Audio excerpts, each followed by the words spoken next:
I can't help but feel that some of you are saying, there's the old man with cancer smoking again. I wanted to tell you that my cancer doctor sent me in for a scan to determine if there was scarring on my lungs, which could have indicated that on top of multiple myeloma, prostate cancer, I had lung cancer. But lo and behold, after the PET scan was done, a little confusion there because when they called it a PET scan, I brought in the dog. However, that's not what the PET scan was about. She barked, disorganized everything at Kaiser Permanente. Anyway, I said I was not going to talk about religion, even though that's what my education is in. And I thought maybe I should entitle this video for Catholics only. But things are happening right now within the church that I, as a Catholic educator, feel an urge to try to explain, at least give some idea of what I'm thinking these days. First of all, you must understand that these 300 priests, and I take it there must be many, many more of them, we have to assume that they're evil. I don't know what else we could say. Shouldn't molest children. I mean, there's a rule, commandment. But anyway, part of this, I think, is the church's fault.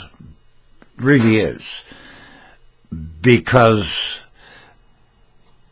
priests of my age that started in the seminary perhaps at the age of 14.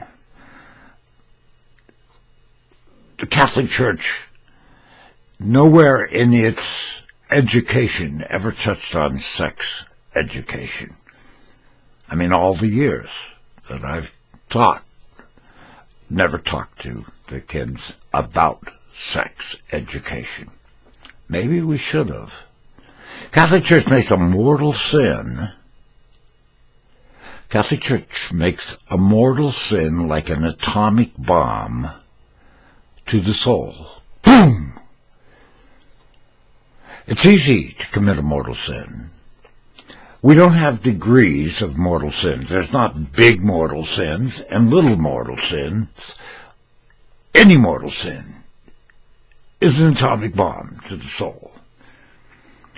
I know in my case, I thought I was born of an immaculate conception because I came home one day after finding out how children happened. I'd never even considered it or thought about it, but somehow I found out about it.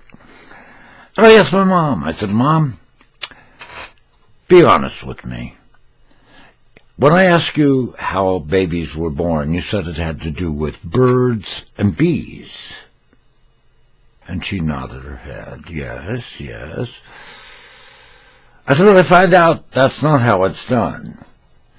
Now, I'm not going to traumatize you by explaining the entire process on this video. However, after I explained it to my mother, who had 7 children, I said, did you and Dad do that? My mother looked right at me and said, no.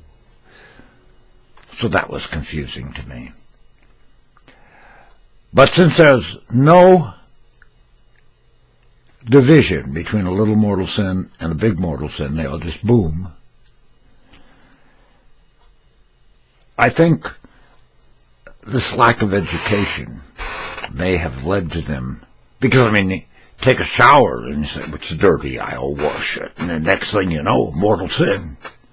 And you walk out and you see this girl walking down the street and look at her and say, I wonder what mortal sin comes.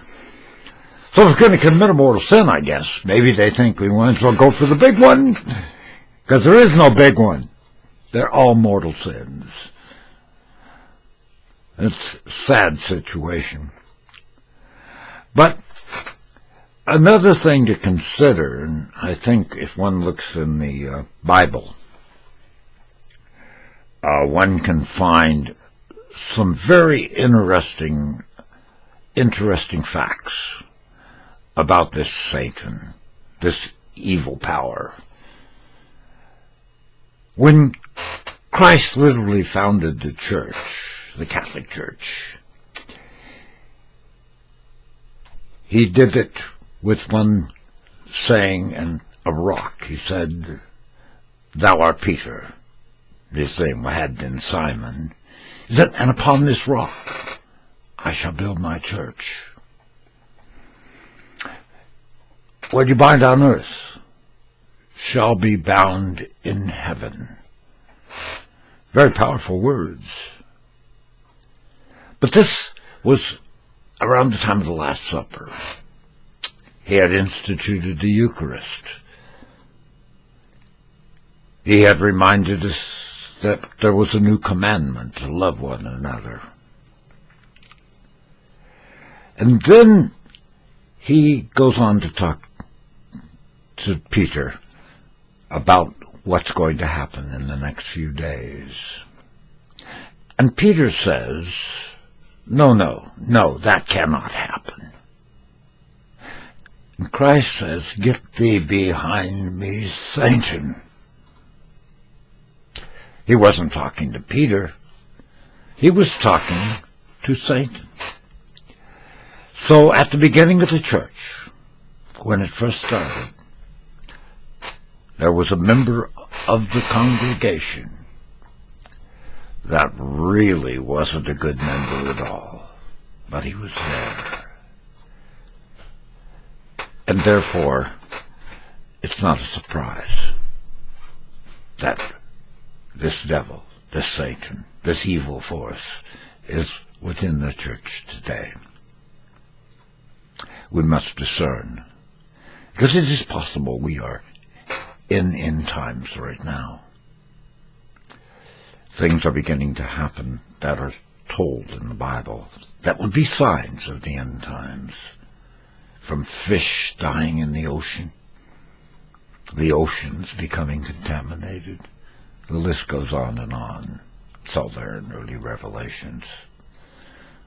I just hope that gives some insight to what is going on, and I hope you can discern good from evil, and don't expect that in the church that Jesus Christ founded you would have that evil, but hopefully you can discern what is wrong and what is right. Your soul depends on this. If you will excuse me.